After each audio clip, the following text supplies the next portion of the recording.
எதுக்கான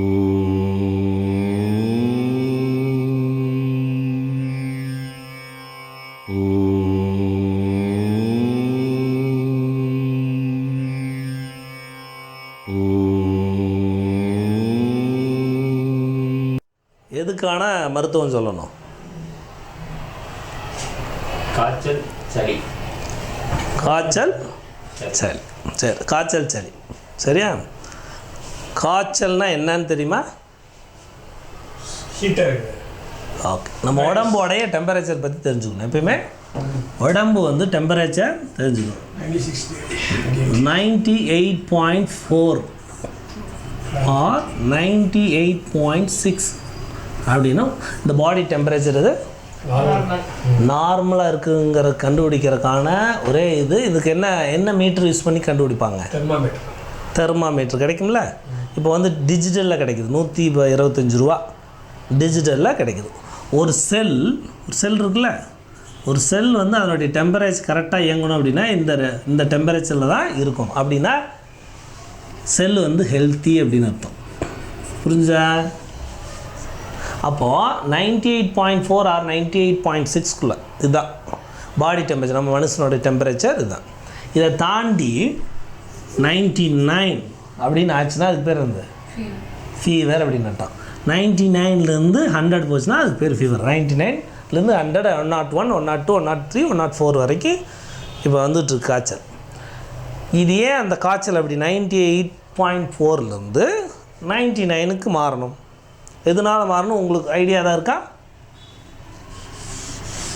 காய்ச்சல் தெரியல.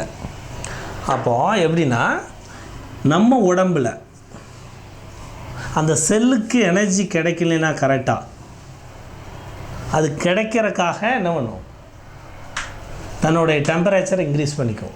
எங்கேனா பிரெயினில் இருக்குது. அதனோட ஆக்டிவேஷன் எங்கே இருக்குது? பிரெயினில் ஹைப்போதாலமஸ்னு ஒரு இடம் நெத்தி பொட்டுக்கு பின்னாடி உள்ளே இருக்கும். அதுக்கு பேர் என்னது? தாலமஸ். என்ன தாலமஸ்? ஹைப்போதாலமஸ் தான் நம்மளுடைய உடம்பு டெம்பரேச்சர் என்ன பண்ணிக்கிட்டு இருக்கு டெய்லி. எப்படி வந்து ஒரு ஆஃபீஸில் மேனேஜர் எப்படி மெயின்டைன் பண்ணுறது, அது மாதிரி நம்மளுடைய டோட்டல் உடம்போடைய டெம்பரேச்சர் எது மெயின்டைன் பண்ணுது? ஹைப்போதாலமஸ்.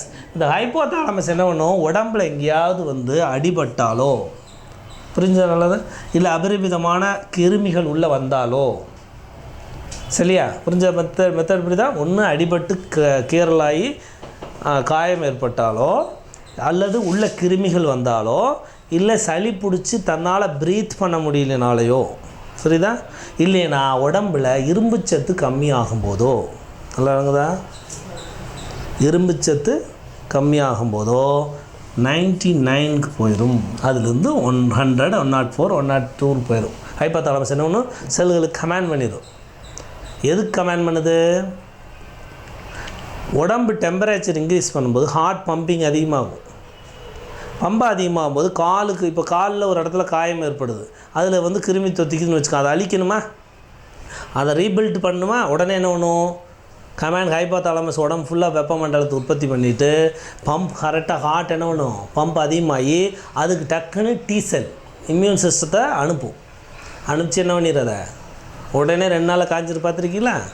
அதுக்கு உற்பத்தி அது வந்து அது முடியலேங்கிற பட்சத்தில் காய்ச்சல் வந்துடும்.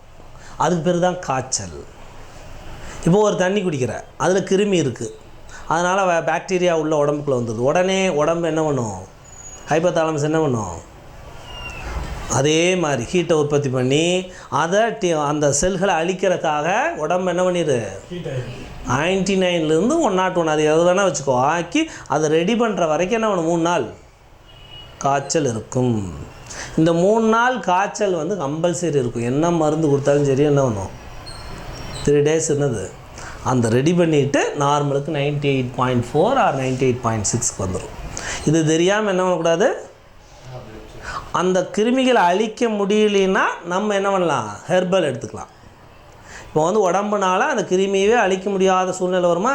அதனால தான் என்ன பண்ணுறாங்க? அதுக்கு மீறி அவங்க இறந்துடுறாங்க. ஓவராக என்ன இறந்துடுறாங்க? ஹெர்பல் சாப்பிடாமல். அப்போ ஹெர்பல் சாப்பிடணுமா? அப்போ காய்ச்சலுக்கு என்ன மருந்து நம்ம ஆயுர்வேதா சித்தாந்தத்தில் யூஸ் பண்ணுவாங்க? வேப்பந்தலை, துளசி. துளசி என்ன பண்ணும்? பிளட்டை பியூரிஃபை பண்ணிடும். துளசி என்ன பண்ணும்? செல்களை புதுப்பிக்கும். புரியுதா? அப்போ சளி என்ன பண்ணும்? நிமோனியா காய்ச்சலுக்கு துளசி சாப்பிட்டா ரெடி ஆயிடும். ஆஸ்துமா வீசிங்கு துளசி 48 நாள் சாப்பிட்டீங்கன்னா ரெடி ஆயிடும். ஏன்னா அதில் அவ்வளோ ஹோலி வாட்டருங்கிறேன். ஹோலி வாட்டர் இறைவனுடைய வாட்டருங்கிறான். அதுக்கு ஒரு கதையே இருக்குது. நார்த் இந்தியாவில் ஏதோ ஒரு இடத்துல ஒரு டெத் ஆகி போச்சு. அந்த இடத்துல கண்டுபிடிக்கிறக்காக போகும்போது அந்த உடம்பு அழியாமல் இருக்குது.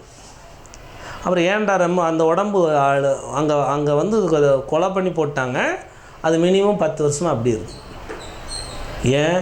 அது ஒரு துளசிக்காது. அப்புறம் தான் ரிசர்ச் பண்ணாங்க. கோழிலாம் கட் பண்ணி போட்டு ரிசர்ச் பண்ணும்போது அதே மாதிரி அந்த செல் அழியாமல் இருக்குது. அப்போ துளசி எதுக்கு யூஸ் ஆகுது?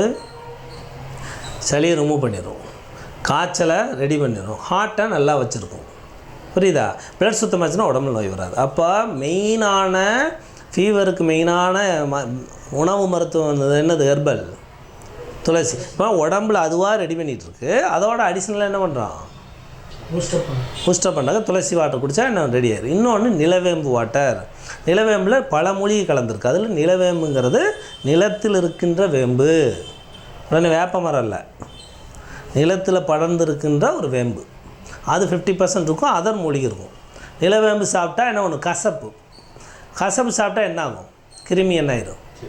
அப்போ காய்ச்சல் கிருமியினால் வந்துச்சுன்னா உடம்புக்கு என்ன சாப்பிடணும்? கசப்பு சாப்பிட்டா என்ன ஆயிடும்? ரெடி ஆயிடும். புரியுதா?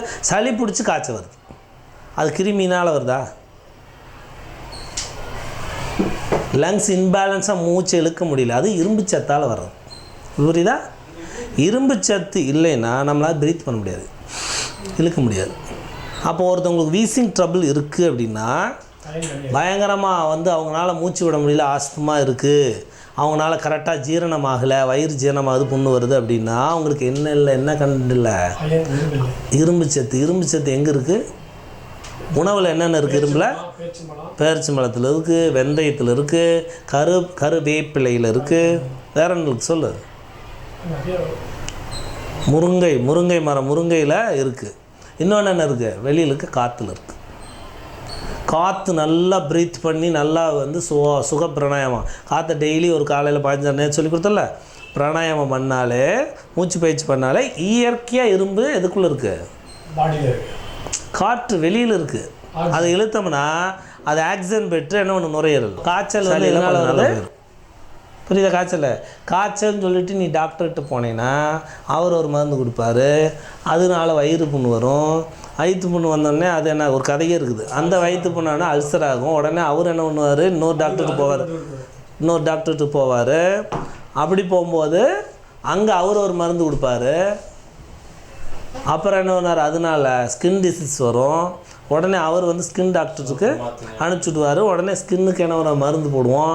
இப்படியே கழிவு வெளியே வந்துகிட்டே இருக்கும்போது அமுத்தி உள்ளே அமுத்தினால புற்றுநோய் வந்துடும். புரியுதா? இப்போ சளி காய்ச்சல் வந்தால் 3 நாள் இருக்குமா கம்பல்சரி? அதை எப்படி கண்டுபிடிக்கணும்? தெர்மாமீட்டர் வச்சு கண்டுபிடிக்கணும். தெர்மாமீட்டர் வச்சுட்டு நம்ம உடம்புல நோய் இருக்கான்னு ஈஸியாக கண்டுபிடிச்சிடலாம். ஒருத்தர் காலையில் எந்திரிச்சோன்னே தெர்மாமீட்டர் வச்சு பார்த்து 98.4 இல்லை 98.2 98.2 அது கம்மியாக 97 ஆர் 96 இருக்குன்னா அவங்களுக்கு குளிர்ச்சி நோய் இருக்குன்னு அர்த்தம். இது போய் நீ வந்து பிளட் டெஸ்ட்லாம் பண்ண தேவையில்லை. ஒரு தெர்மாமீட்டர் 125 ரூபா வாங்கிக்கணும். என்ன பண்ணணும்? காலையில் எந்திரிச்சோன்னே நாடி பூரா சுத்தமாயிடணும். உடம்பு சுத்தமானால் தான் காலையில் சுறுசுறுப்பாக இருப்பாங்க. இல்லைன்னா சோம்பலாக காஃபி கேட்டு தூங்கிட்டே இருப்பாங்க. இல்லைங்களா? தெர்மாமீட்டர் ஆயில் வச்சு டெஸ்ட் பண்ணி பார்க்கணும். 96 இருக்கா 97 97 இருந்தால் தைராய்டு கரெக்டாக வேலை செய்யலின்னு அர்த்தம். ஹைப்போதாலமஸ் கரெக்டாக என்ன வரல கமாண்ட் கொடுக்கலின்னு அர்த்தம். நல்லா இல்லைங்கதா? புரியுதா தத்துவம்? அப்போ என்ன பண்ணணும்? அவங்க சூடான பொருட்களை தான் யூஸ் பண்ணணும். ஒரு மாதம் சூடான பொருட்களை யூஸ் பண்ணும்போது 98.4க்கு வந்துடும். குளிர்ச்சியான பொருளை கட் பண்ணிடணும். புரியுதா? அப்போ காலையில் இன்றைக்கே வாங்கிடலாமா தெர்மோமீட்டரை? 125 வாங்கிட்டு காலையில் நம்ம உடம்புல நோய் இருக்கான்னு கண்டுபிடிக்கிறது எப்படி? இது இருந்ததுன்னா சுடுதண்ணி மட்டும் தான் குடிக்கணும். இந்த வெயில் காலத்துலேயே இந்த இருந்ததுன்னா டேஞ்சர். அவங்களுக்கு பின்னாடி என்ன பண்ணும்? வீசிங் ட்ரபிள், ஆஸ்துமா ப்ராப்ளம், காய்ச்சல் அடிக்கடி வர்றது, உடம்புல வியாதி வர்றது, எல்லாம் சர்க்குலேஷன் கட் ஆயிரும், எல்லாம் வரும். அப்போ தெர்மாமீட்டர் 125 வாங்கி நாளைக்கு என்னங்கிறத எனக்கு சொல்லணும். சொன்னால் தான் அவங்களுக்கு க்யூரிஃபை பண்ணுற துளசி மட்டுமே சாப்பிட்லாம், இல்லை சுடுதண்ணி மட்டும் சாப்பிட்டு என்ன பண்ணலாம் 98.4 கொண்டாடலாம். சரி, இன்றைக்கி சளி பிடிக்கிறதுக்கு சளி பிடிக்கிற இன்னொரு மருந்து என்ன? இளவேம்பு சாப்பிட்லாம், துளசி சாப்பிட்லாம், பூண்டு சாப்பிட்லாம், சல்ஃபர், மிளகு சாப்பிட்லாம்,